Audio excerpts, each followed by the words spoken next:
장편 소설을 또 꺼내들었습니다. 그다음은 또 대하 소설 이렇게 나오진 않을까 하는 우스갯소리도 나오고 있는 상황입니다. 야당에서는 27번 거짓말하지 않았냐라고 집요하게 추궁했고 추 장관은 거짓말한 적 없다라고 밝혔고 이제는 기억이 나지 않는다라고 발언해서 논란이 강하게 일고 있습니다. 먼저 뭐부터 들어봐야 될까요? 기억 안 나? 장편 소설? 장편 소설부터 들어볼까요? 들어보시죠. 법 절차 내 허용된 범위 내의 정당한 휴가 병가였기 때문에 여기에 무슨 위법 불법이 있을 수 없는 간단한 사건인데 이걸 크게 키우려고 하고 언론이 가세하고 야당이 이걸 증폭시켜온 여러 가지 9달간의 그런 전말을 생각해보면 상당히 어처구니 없고 그냥 소설이 소설로 끝난 것이 아니고 정말 이건 장편 소설을 쓰려고 했구나. 또 소설. 소설이 소설로 끝나지 않고 장편 소설이 됐다? 도대체 얼마나 강심장을 가지고 뻔뻔한 얼굴을 가지고 있습니까? 9월 한 달 동안에 국회에 와서 장관님이 했던 거짓말 횟수가 27번. 27번이나. 들어보세요. 27번이나. 들어보세요. 27번이나 윽박 질렀죠. 참 대단합니다. 네, 대단합니다. 참 대단한 양반이에요. 네, 대단하십니다. 의원님도. 자, 추 장관이 사실 지난 국회에서 법사위 전체회의에서도 상대 국회의원을 겨냥해서 소설 쓰시네라고 발언해서 논란이 됐는데 이제는 장편 소설을 쓰고 있다라고 발언해서 더욱더 지금 논란이 거세지고 있는 겁니다. 일단 김병민 비대위원 야당에서 오실 때 어떻게 보셨습니까? 지금 사실은 지난 소설을 쓰시네 발언도 야당 동료 국회의원이었던 분을 지칭해서 소설 쓰고 있네. 그런데 자 논란에도 불구하고 장편 소설을 들고 나왔어요. 네. 그러자 여당 의원조차도 웃으면서 또 소설. 박범계 의원의 질문에 답변하는 과정이었고 아마도 의도된 답변이 아닌가라는 생각을 지우기가 굉장히 어려웠습니다. 장편 소설을 발언이. 왜냐하면 작심하고 이야기를 끄집어냈고 여기서 박범계 의원이 딱 멈칫하고 정리를 하려고 하는 수순에서도 끊임없이 이어가면서 장편 소설 언급을 하게 됐는데요. 그러니까 지금 검찰이 추미애 장관 아들 문제에 대해서 일부 무혐의 결정을 내리고 난 다음에 여권의 대응은 한결같습니다. 이미 다 끝난 사건을 야당이 왜 이렇게 정치 공세로 몰아가느냐라고 하는 주장들을 계속 이어가고 있는 것이죠. 그러니까 이 문제에 대해서 아무 문제가 없이 다 정리된 것을 가지고 야당이 무리한 정치 공세하게 되는 소설 쓰는 거다 이런 얘기들을 하고 있는 것 같은데 적어도 국민들께서 받아들이는 관점에서 추미애 장관의 국회에서의 태도라든지 그리고 검찰의 수사 결과가 과연 명명백백한 객관성을 바탕으로 진실을 규명한 수사였겠는가 여기에 대한 의구심이 여전히 남아있는 상태입니다. 그리고 국정감사장에서 야당에 있는 여러 의원들 입장에서는 아주 당연히 국민이 갖고 있는 그 의혹의 중심을 바탕으로 추미애 장관에게 물어야 되는 것이고요. 거짓말했다. 근데 추미애 장관의 답변의 태도를 보게 되니까 굉장히 정치적으로 이 문제를 풀어가는 게 아닌가라는 생각이 드는데요. 국회에서 굉장히 오래 다선 의원을 했고 당대표를 했기 때문에 국회 속사정을 누구보다 잘 알 겁니다. 또 이 내용을 언론에서 어떻게 보도하게 될지도 잘 알 것이고요. 사건에 대한 진실을 얘기를 끄집어가는 것보다 여당과 야당의 진흙탕 싸움으로 변제되는 모습들을 보여주게 되면 어차피 여당, 야당 다 하는 짓이 똑같지라는 듯한 인식을 주려고 오히려 더 의혹들을 이런 방식으로 끌어가는 것은 아닌가 생각이 되는데요. 제가 추미애 장관께 꼭 드리고 싶은 얘기 중에 하나는 대한민국의 법무부 장관입니다. 집권당의 당대표를 지냈던 대한민국 국회에서 오랜 경륜을 가지고 있는 정치인이기도 하고요. 추미애 장관의 발언 한마디 한마디가 본인에게 되게 되는 정치적 의혹을 비껴나가기 위해서 여러 전략적인 수단을 쓸 수는 있겠습니다만은 대한민국의 정치인으로서 국민들이 바라보게 되는 모범과 기준을 세우는 데는 완전히 그 기준점을 한참 벗어나도 많이 벗어났다는 점들을 좀 명심할 필요가 있다는 생각을 추미애 장관께서 꼭 했으면 좋겠습니다. 추 장관이 거짓말을 했다라는 언론 보도와 야당의 의혹 제기에 대해서 추 장관은 지금까지 나는 거짓말 한 적이 없다. 라고 맞서왔습니다. 자, 이제는 추 장관이 기억이 나지 않는다라고 답변을 해서 논란이 나고 있습니다. 보좌관과 연락할 시간이 없었다, 경황이 없었다, 보좌관과 연락한 적이 없다. 분명히 대정부질 때 말씀을 하셨는데 이것이 사실이 아니기 때문에 이 부분에 대한 사과 요청을 드리는 것입니다. 어떠십니까? 제가 그 카톡에 이런 문자가 있다는 것은 이 휴대폰이 포렌식이 돼서 나와서 아는 것일 뿐이고 그걸 기억하지 못합니다. 만약에 제가 직접 지시를 했었다면 단문자에서 지시 이행했습니다. 이렇게 문자가 와야 되겠죠. 장관님 말씀의 취지는 이 카톡 내용은 6월 14일, 6월 21일, 6월 25일 보좌관에게 군부대 관계자에게 전화라고 지시한 사실 없다 이렇게 말씀하셨죠? 네. 예. 그러면 25일 보좌관으로부터 보고받은 사실도 없으신 거죠? 25일 예.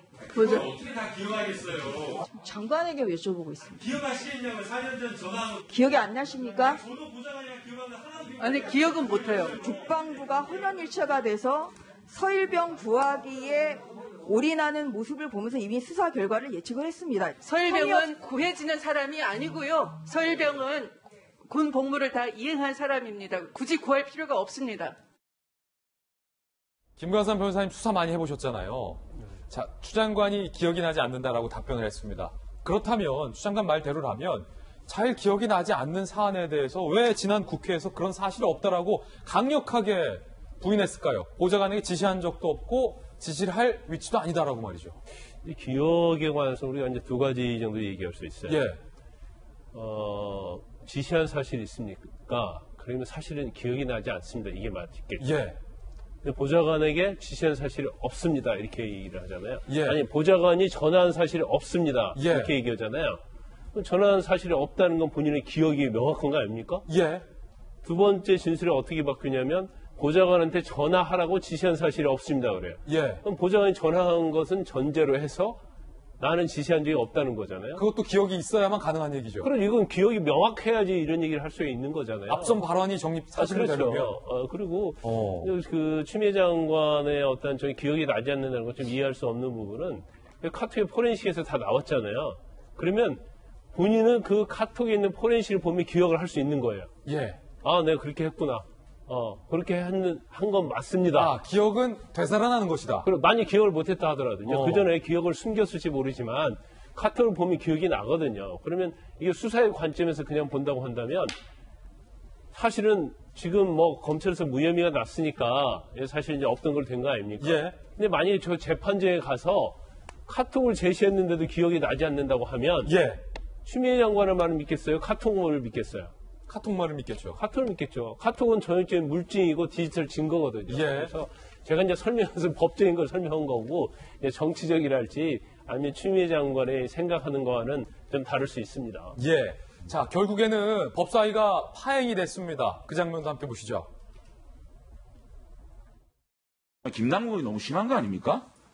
말끝마다 개입해가지고 추미애 장관 답변을 왜 자기가 합니까? 서로 끼어들고 있는데 그걸 어떻게 일일이 다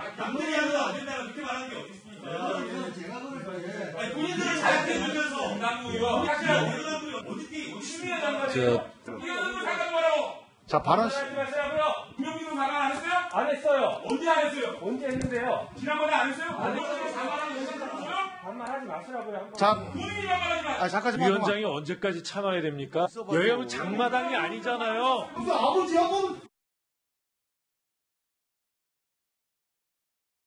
자, 국회 반장 출신의 이재명 기자. 그러니까 반말하지 말라 공방이 나오다가 장조연 의원이 아버지야라는 말까지 나왔습니다.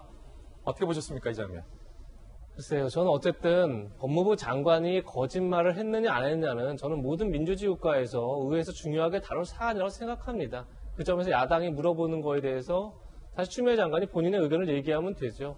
그런 점에서 물론 여당 입장 생각할 때는 지금 이 논란을 너무 이미 무혐의 처리된 사안인데도 불구하고 너무 오래 끌고 간다. 이건 정치 공세다라고 볼 수 있으나 제가 말한 것처럼 어쨌든 이게 다른 사안이 아니라 법무부 장관의 거짓말을 법무부 장관이 했느냐 안 했느냐 이 논란이기 때문에 매듭 지을 필요는 있었다. 그런 점에서 여당 의원들이 너무 지나치게 방어막을 친 게 글쎄요 과연 이게 옳은가 이런 생각이 좀 들고 추미애 장관이 지금 굉장히 어떻게 보면 오랜 시간 본인 스스로 왔을 때 굉장히 힘든 시간을 보냈고 그리고 아들도 굉장히 명예가 훼손됐다는 생각할 수 있으나 어쨌든 간에 보좌관에게 조금 전에 김광삼 변호사님 잘 말씀하셨지만 보좌관을 뭐하러 사적 지시를 받겠느냐 지시한 적이 없다 전화한 사실이 없다 이런 얘기를 여러 차례 단호하게 했던 건 분명한 사실이죠.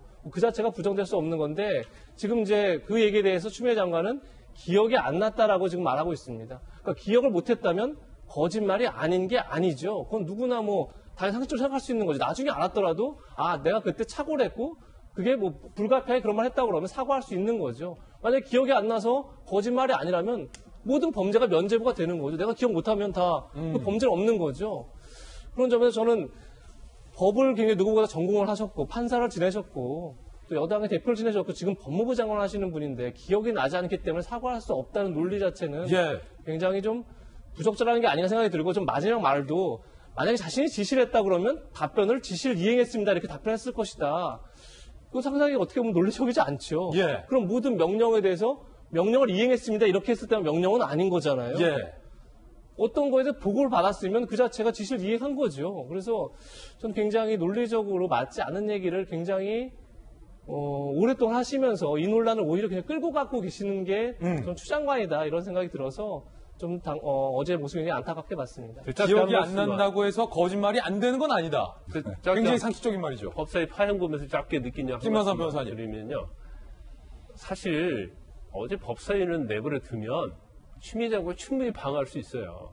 오히려 옆에서 그 방어하기 위해서 끼어들어가지고 더 논란을 좀 크게 만든 거예요. 김남국 의원이나 그렇죠. 김영민 의원이나 네, 그렇죠. 추미애 장관 스타일이 누가 방어 안 해줘도 제가 볼 때는 충분히 방어할 수 있는 그런 능력을 가지고 있고 끼어들지 마라. 정치적 감각을 갖고 있어요. 예. 끼어들지 않았으면 저렇게 크게 아마 언론에 보도가 안 됐을 거예요. 내버려 둬도 충분히 이 사건은 검찰에 무혐의가 됐고 추미애 장관이 잘 마무리를 할 것이다. 저는 그렇게 봅니다.